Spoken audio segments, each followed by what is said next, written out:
Good afternoon. How are you? I'm talking to you from Owl's Head, Maine, and it's gotten a little chillier and the cars are going south, and the colors that are so beautiful up here that we've seen around this time in prior years will be coming after we leave. Yesterday, I didn't do a walk and talk because, frankly, I had such good feelings about the dogs and the country and being by the water and so forth. I just didn't want to stir these poisons from our current life into our vacation. But today I'm prepared to do that. You can only take off so much time if you care about the government from commenting on what it's doing. Now consider the fact that Trump, who remains emblazoned in our mind because of all of his bad acts, was championed in his efforts by Putin. And the two of these were tied at the hip for what advantage they saw in each other. And some think, and perhaps it's true, knowing Trump, that Putin had things on him or things to give to him, including developments in Moscow, that were Trump's cup of tea, if you will. But let's take this a little bit further. We do learn something about people by whom they associate with, whom they mimic, who they defend, who they represent. And Trump in his stable has Roy Cohn and Rudy Giuliani. But above and beyond all of these, he has Putin, who's basically the kind of guy who commits war crimes against Ukraine because he wants the territory, and because America has found ways to help, not just with funds, but with military force, the Ukrainians. The Russians may not be on the run in full retreat, but they're being pushed back, pushing back, way back. Sounds like a football cheer. Now, let's compress a little bit how Trump was pushing Zelensky, the head of Ukraine, to find dirt on Biden's son to help Trump in the election. His quid pro quo, could you just do me a little favor? Could you do this kind of thing? Which has got stamped all over it, Trump's MO, method of operation. So, what do we have today now? We have Zelensky revealing that there are mass graves of civilians. Now, this horror against civilians sort of gained acceptance, if you will, in World War II. And trying to divide out how wars were fought and are fought now, and how civilians, innocents, men, women, and children, the aged, the infirm, are just targets in a war. And Zelensky has protested it from the beginning, and America seems to be supporting it on the QT, although it's hardly invisible. And I have argued for that from the beginning because we know who Putin is, and we know, therefore, who Trump is. So that's one part of it. Now, another part that I found interesting that I think is connected is yesterday, Biden said, evil will not win. Okay. And he had with him a whole number of groups that care about these things and care deeply and have fought for them over the years, representing Hispanics, persons of color, people of different sexual orientations, the whole panoply of persons who've been hurt by the last administration, that is Trump's, and continue to hurt because now Trump, who's not in exile and very active, and all the maggots that support Trump under the banner of Make America Great Again. Well, if your definition of America is pre-Civil War discrimination and hateful acts of violence in ignorance of the law, of the Constitution, and the civil law, and the criminal law, then If that's your definition of greatness, that's who Trump is. So how are we supposed to look at that? Well, if you listen to the agenda items to show that evil will not win, there's no talk of any arrests or prosecutions or holding people responsible. So what we have is we have infractions without action. Infractions without action. Repeatedly and seemingly for the entire time that Trump has been on our national stage, and even now as the crimes get worse and worse. So that also begs the question that I didn't address yesterday, but you can imagine what my thinking is. It is that we have a judge whom I referred to as Loose Cannon. Loose is not part of her name. Who issued an order saying that she wanted a special master and the Department of Justice couldn't continue its investigation. And she had a whole series of things that were transparently, it seemed to me, without jurisdiction and without legal support. And one of them was to invoke attorney-client privilege and executive privilege. Well, going backwards a little bit, there's no executive privilege. And to the extent there is one, it runs with the current president, Biden. And she can't be telling another department what it can do or not do, in my opinion, and the opinion of many other people who spend a lot more time in the saddle dealing with this same issue.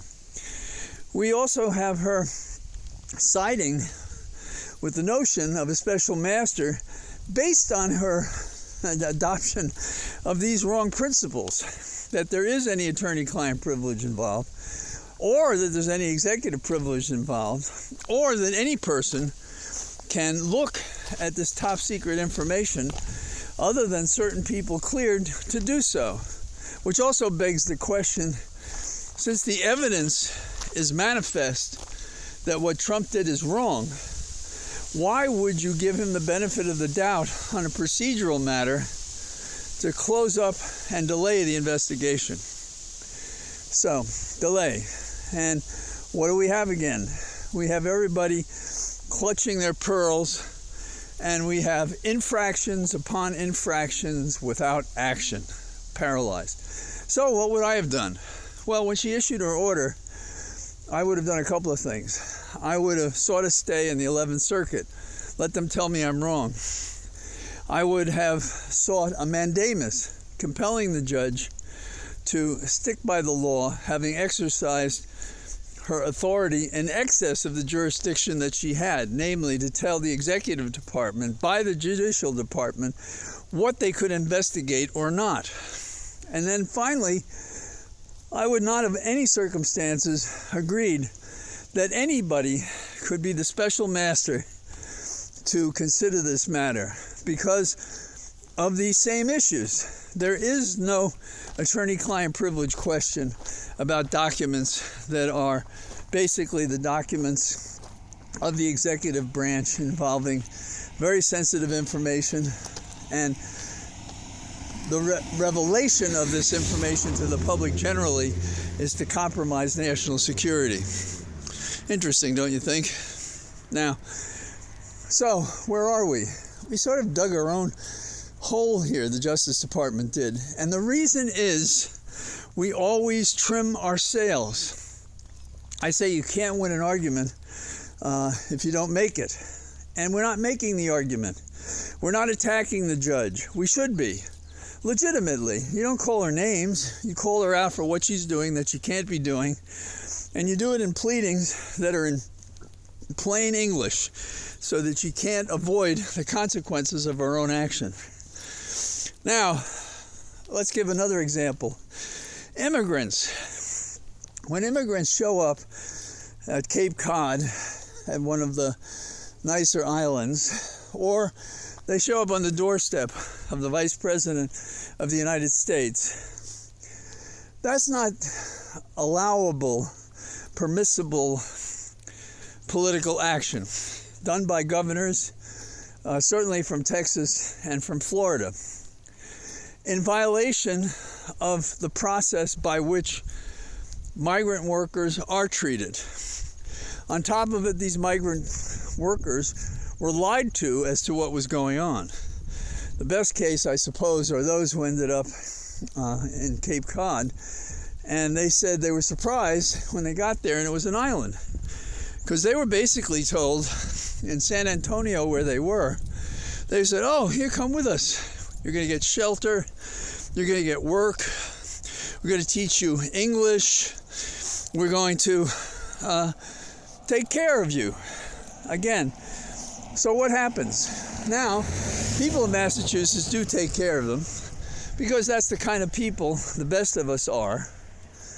But we complain about what these governors are doing, and we say there are infractions. Infractions without action.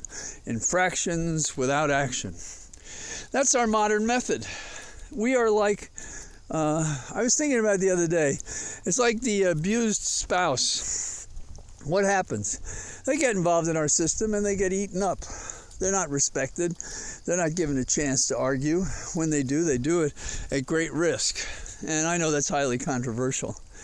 But what's happening to us at the hands of our so-called representatives, including the Democrats, is that we are the abused citizens.